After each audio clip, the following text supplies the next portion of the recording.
The alarm buzzes. Your eyes open, but your soul doesn't move.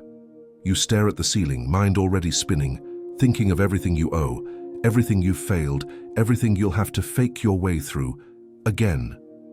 And before your feet even touch the floor, you've already lost yourself to the world. Habits that numb, thoughts that tighten, a body that rises, but feels like it's falling. Most people wake up this way, drifting, scrolling, running on empty before the day even begins. But a rare few, less than 1%, rise like their life depends on it, because it does. At dawn, Marcus Aurelius wrote, "When you have trouble getting out of bed, tell yourself, I am rising to do the work of a human being, not for emails, not for money, but to live with intention, to lead your mind before it gets hijacked, to stand guard over your peace before the chaos breaks in. Your morning is sacred, and if you don't take control of it, something else will." This video will reveal 7 Stoic morning secrets to help you reclaim your first hour, and with it, your clarity, your focus, and your inner peace. Not gimmicks, not trends, but timeless habits of the strongest minds in history. Comment below, I wake up like the 1%. Let's begin. 1. Wake up with discipline, not motivation. How many mornings have you told yourself, just 5 more minutes, knowing full well those 5 minutes always turn into a fog you can't shake? You want to feel motivated. You want to feel ready. But Stoicism teaches something far more powerful than feeling, duty. Marcus Aurelius didn't wake up at dawn because he felt like it.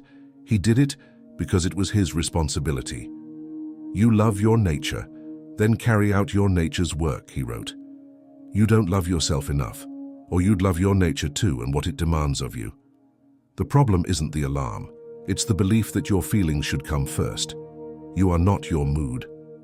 You are not the weather inside your head. You are your actions. Imagine a soldier standing in formation. The sun hasn't risen, the body aches. But when the order comes to move, they move. Not because they feel good, but because they've chosen to serve something greater than comfort. That's what waking up with discipline means. Set a fixed time to rise, and guard it like your sanity depends on it, because it does. Don't check your phone. Don't negotiate with your thoughts. Sit up, place your feet on the ground and say to yourself, this is the moment I lead. This is the day I don't wait to feel ready. That first decision shapes all the rest. Discipline at dawn becomes direction for the day. You know how heavy it feels to keep breaking promises to yourself. This time make it light, make it simple, make it non-negotiable. And tomorrow, rise like it's your duty, because it is. 2. Win the first hour in silence. How many mornings begin with noise before you even say a word? Buzzing phones, endless notifications, a screen full of demands before you've even opened your heart. You wake up, and the world is already shouting. But Stoicism begins in silence. If you want to improve, be content to appear clueless or stupid in extraneous matters, Epictetus said. He wasn't talking about being ignorant. He meant protecting your mind from distractions that have nothing to do with your purpose. The moment you check your phone, you surrender your clarity.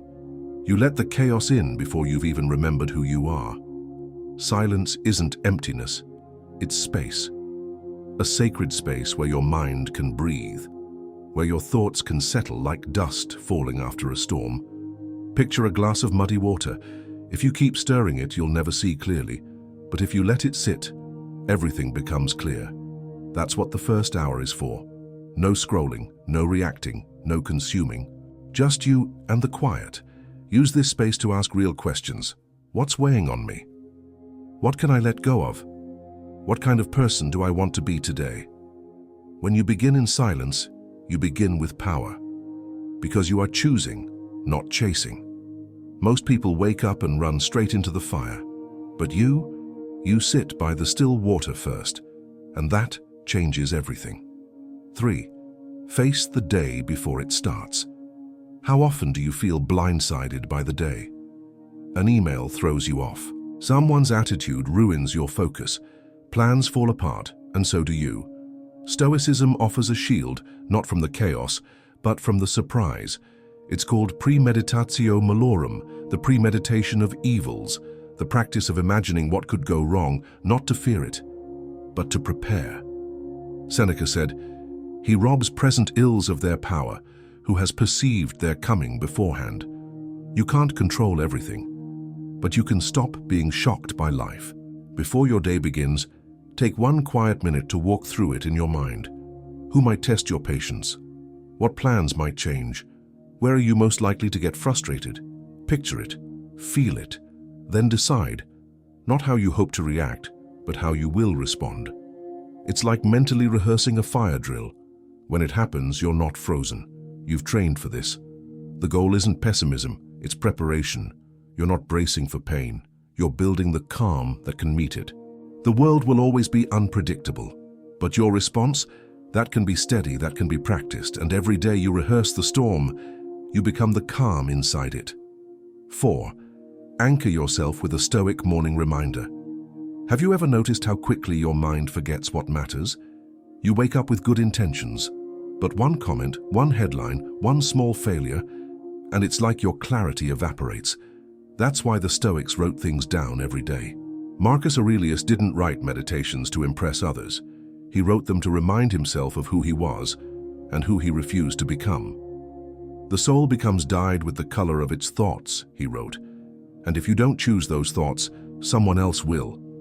A Stoic morning doesn't begin with noise. It begins with a reminder, a phrase, a mantra, a sentence that brings you back to yourself.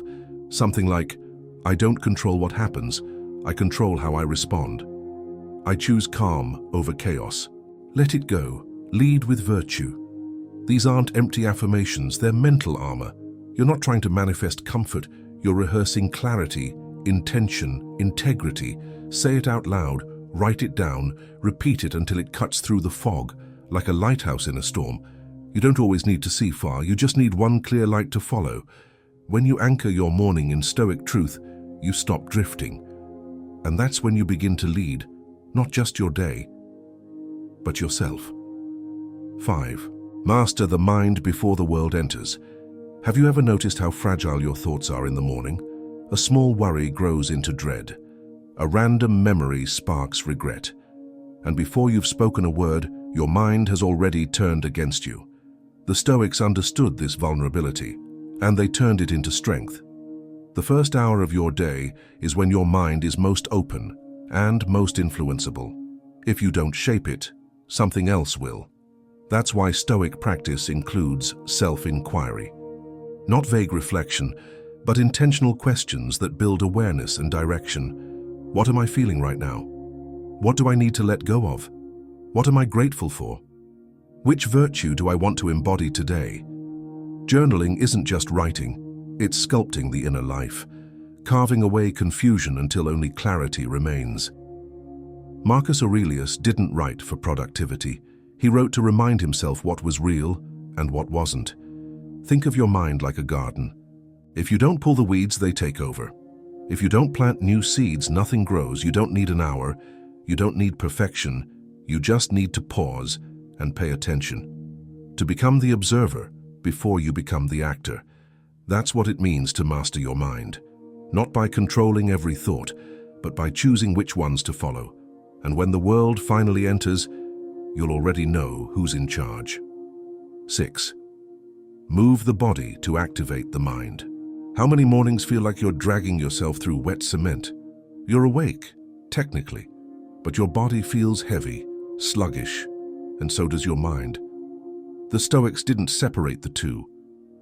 Marcus Aurelius reminded himself, when you have trouble getting out of bed, remind yourself the body was made for action. Your body isn't an inconvenience.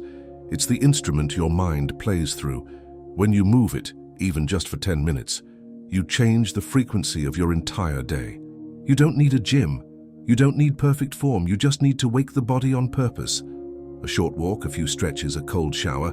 Anything that reminds you, I'm alive and I am not passive. Think of it like lighting a fire. Stillness is the cold match. Movement is the spark. And once that spark catches, your thoughts, your mood, your focus, all start to shift. Most people wait until they feel like it. But you already know, that feeling rarely comes first. Discipline breathes energy into motion. You don't move because you're ready. You move to become ready, and once you do, everything else follows. 7. Rehearse the person you want to be. How often do you go through the day reacting, regretting, repeating? You didn't want to snap, you didn't want to zone out. But by the time you realized it, you were already in the middle of it. The Stoics didn't wait for virtue to happen by accident. They practiced it, on purpose. Seneca wrote, "It's not that we have a short time to live, but that we waste much of it. Wasting time isn't just about distractions, it's about forgetting to live with intention." The morning is your mental stage. Before the world gives you a script, write your own. Visualize yourself moving through the day, calm when chaos hits, patient when tested, clear when decisions feel cloudy. This isn't wishful thinking, it's mental rehearsal, training your mind to walk a path before your feet ever touch it. Think of an athlete before a game. They see the plays in their mind. They feel the pressure, the timing, the rhythm, before it even begins. You can do the same. But instead of rehearsing performance, you're rehearsing character. What does patience look like today? What does courage sound like in your voice? What would love do in that moment you usually pull away? When you start your day with that clarity, you're no longer a passenger in your own life. You're the author. And each morning becomes a draft of the person you're becoming. You don't need to conquer the world before breakfast. You just need to reclaim your first hour, with intention, with discipline, with inner quiet. Let's remember the 7 Stoic morning secrets. Wake up with discipline, not motivation. Win the first hour in silence. Face the day before it starts. Anchor yourself with a Stoic reminder. Master the mind before the world enters. Move the body to activate the mind. And rehearse the person you want to be. These aren't hacks, they're habits of the mind. They're weapons against chaos and doorways into clarity. And if it feels overwhelming, start small. 1 habit, 1 breath. 1 step into your own power. Because the way you wake up becomes the way you live. And you don't need to feel ready to begin. You just need to begin. Say it with me. I wake up like the 1%. I lead my life with Stoic power. Apply at least 2 of these Stoic habits today and feel the shift. Comment below. Which one spoke to you the most? And share this with someone who needs to rise stronger tomorrow.